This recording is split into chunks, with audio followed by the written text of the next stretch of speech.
Já parou para pensar que a sua liberdade financeira pode depender das ações que você começar a comprar hoje? Parece que é exagero, mas não é. Eu juro que eu conheço gente que mais de 10 anos atrás comprou ações sem saber direito o que estava fazendo. Inclusive eu me coloco numa dessas situações quando eu comecei a investir, aquela dica do pai do amigo, não sei o quê, e até hoje não conseguiu sair do prejuízo. Graças a Deus esse não é meu caso, mas eu já conheço e já conheci pessoas assim. E também conheço gente que começou com pouco, mas com método e hoje vive só de dividendos, sem depender de patrão, sem ficar rezando, né, por aumento de salário, que é aquele gostinho da liberdade financeira. A diferença entre esses dois tipos de pessoas não é sorte e tem um nome, é estratégia. Então hoje eu vou te mostrar na prática como você monta sua primeira carteira de ações de um jeito simples, direto e que realmente funciona de verdade, tá? Então a ideia aqui é que você termine esse vídeo já sabendo por onde começar,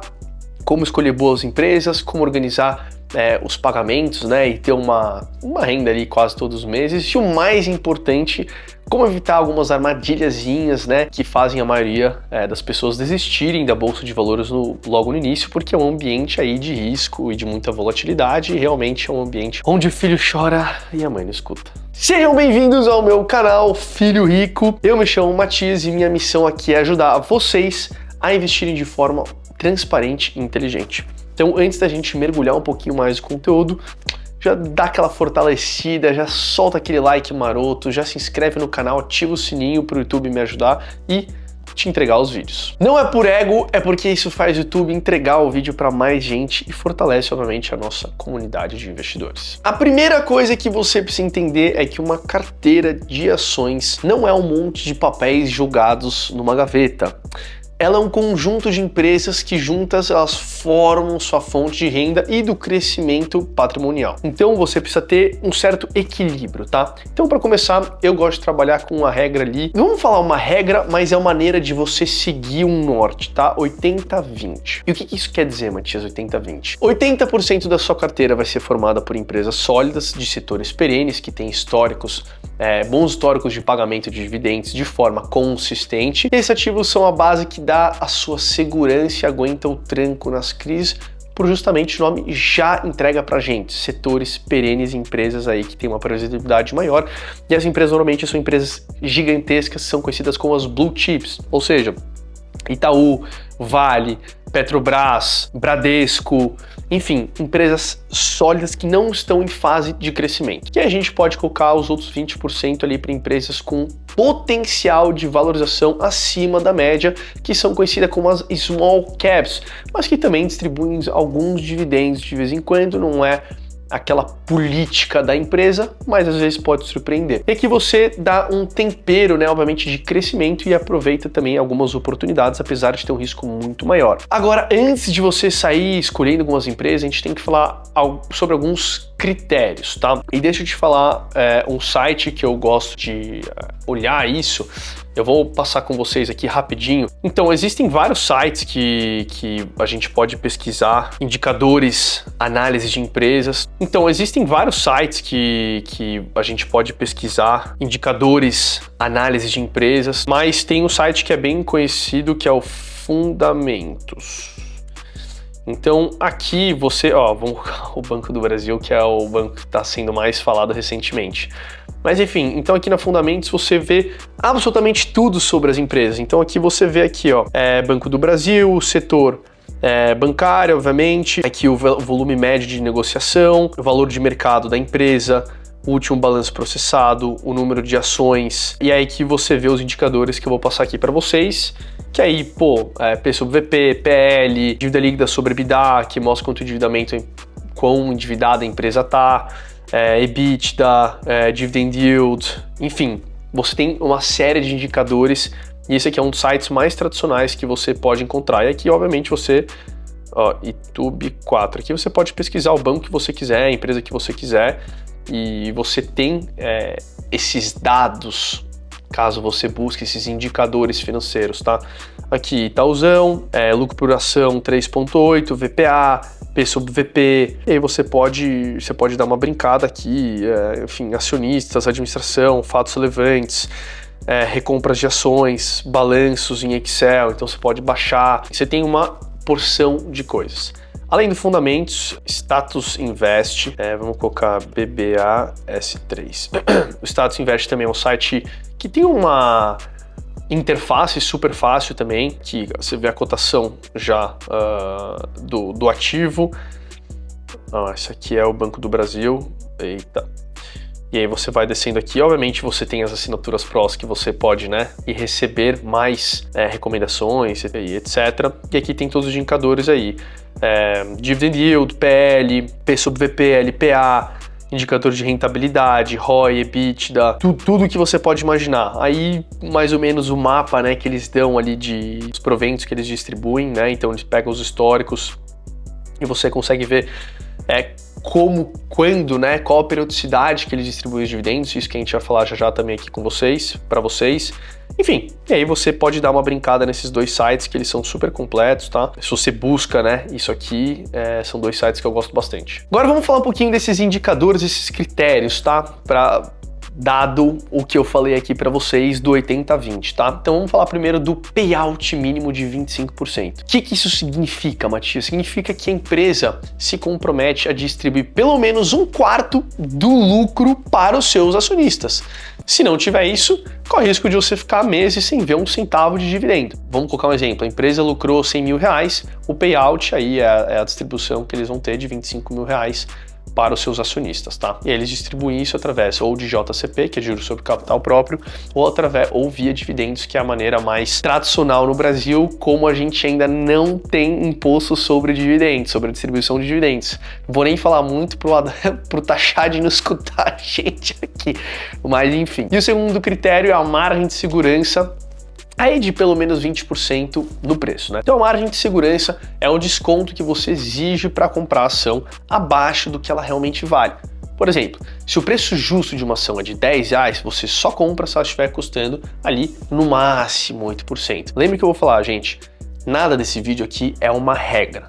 Use isso aqui como uma bússola para você ter um direcionamento. E, obviamente, isso aumenta as chances do lucro e protege contra quedas, né? Terceiro critério, diversificação setorial. Eu sei que você pode amar um setor, por exemplo, setor bancário ou setor de commodities, mas se concentrar tudo nele é pedir para ter dor de cabeça. O ideal é espalhar entre setores que se comportam de maneiras diferentes.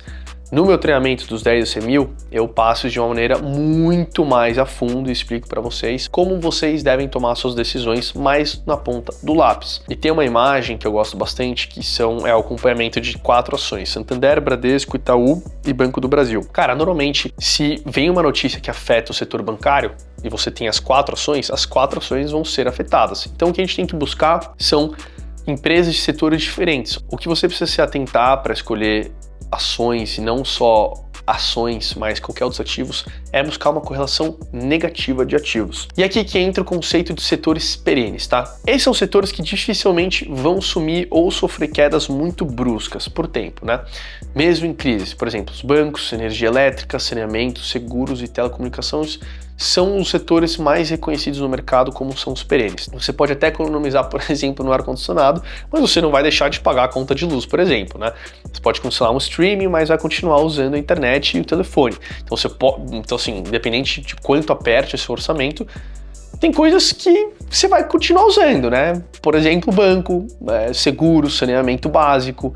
Então tem coisas que não dá para escapar. E aí começa aqui com mais seguro. Agora vamos colocar a mão nessa massa aí, tá? Imagine que hoje você tem R$1.000 para investir na sua primeira carteira. Pela regra dos 80-20, você vai separar R$800 para empresas de base e 20% para oportunidades.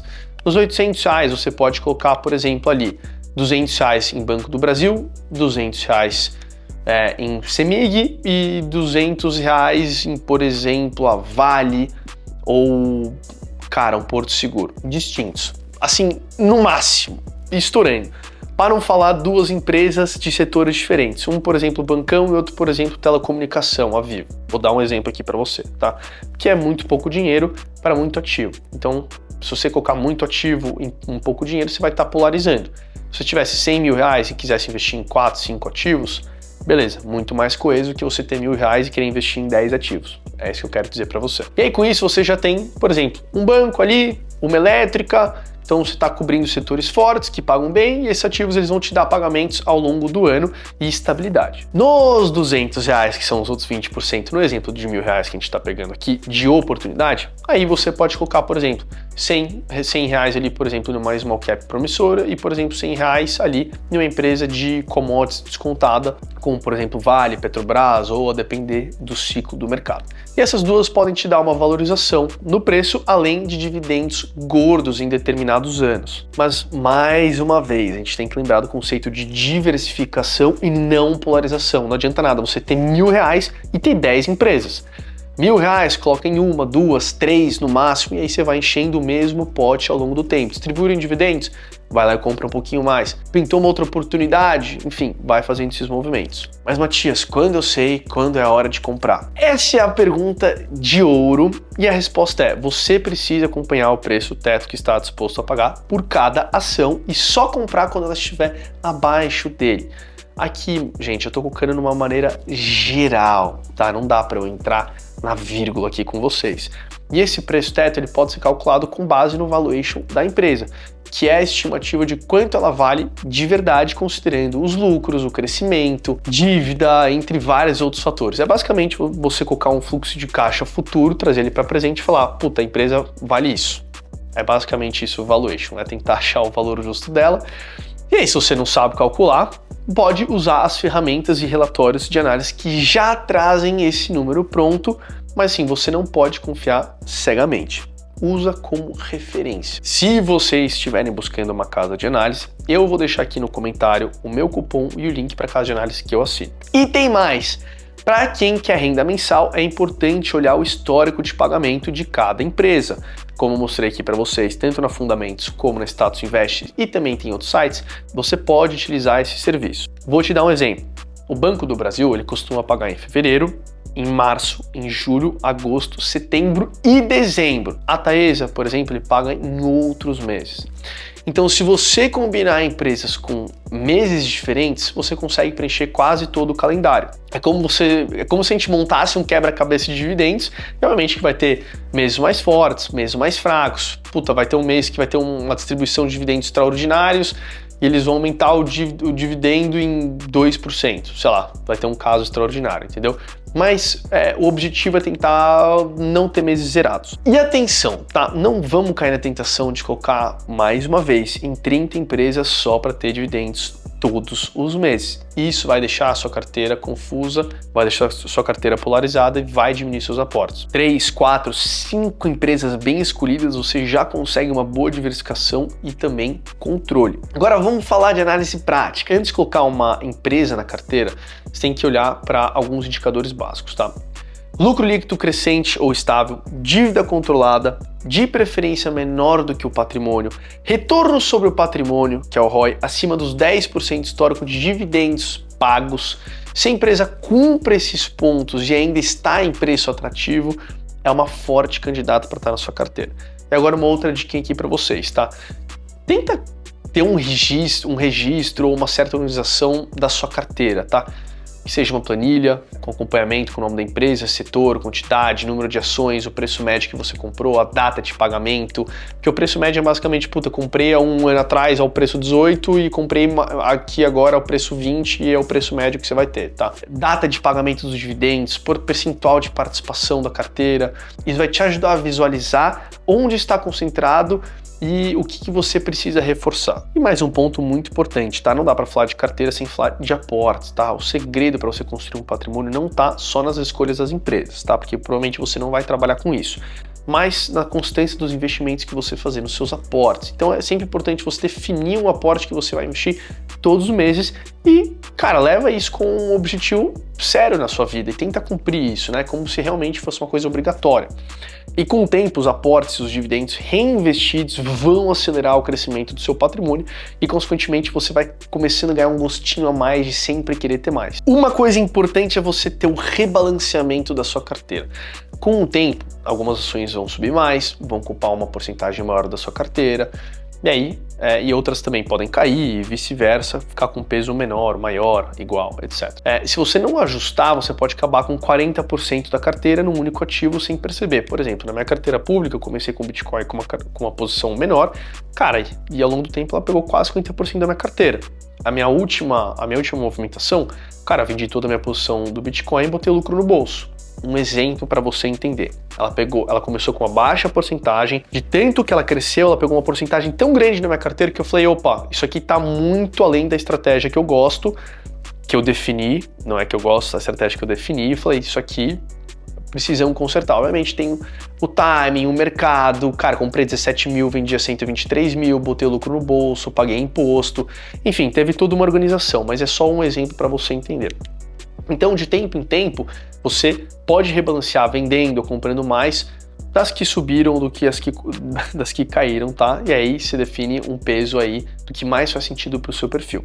Isso sempre tentando manter o risco controlado e a estratégia alinhada. E sabe que é engraçado, que uma história que eu lembrei agora, um amigo começou a investir em ações, eu acho que foi em meados de 2018, 2019, eu lembro que ele tinha escolhido 3 empresas, tá? Um banco, uma elétrica e uma seguradora. E ele colocou dinheiro todos os meses, mesmo quando o mercado caía. E aí, perto de 2020, 2021, quando veio a pandemia, as ações despencaram e ele ficou tentado a vender. O investidor ele sempre vai ter esse lado emocional, né? Mas como ele sabia que as empresas eram boas, ele segurou e até comprou mais, tá? 2 anos depois, ele não só recuperou o dinheiro que tinha caído, obviamente com mais que dobrou o patrimônio e viu os dividendos, obviamente, aumentarem, né? Uma coisa leva a outra. E a moral da história é método e paciência, estratégia e paciência, eu diria mais, são 2 ingredientes ali que você precisa ter dentro de você. Agora imagina aí você, né, daqui a, sei lá, 3 anos com uma carteira de 10 empresas sólidas, por exemplo, recebendo dividendos quase todos os meses, com capital mais que valorizado, né, sabendo exatamente o que tem e por quê. Isso é muito importante.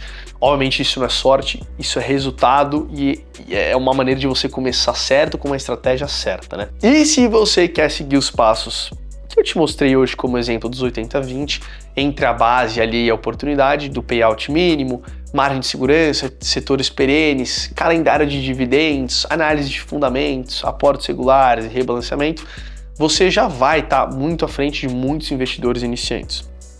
Então me conta aqui nos comentários qual empresa que você acha que merece entrar na sua carteira de investimentos. Eu quero saber a sua opinião e eu quero trocar uma ideia com vocês aqui, tá? E se você quiser que eu faça uma contribuição mostrando exatamente quanto investir em cada empresa para receber um valor específico por mês, por exemplo, em dividendos, comenta parte 2 que eu vou preparar esse conteúdo para vocês. E se esse vídeo fez sentido, se ele te ensinou alguma coisa, se ele te esclareceu, te deu um norte ou te fez abrir um pouco a cabeça, deixa o like, se inscreve no canal, compartilha com alguém que também está querendo começar ou que já começou. Quanto mais gente aprendendo a investir do jeito certo, mais forte fica a nossa comunidade e mais o nosso Brasilzão vai se desenvolver.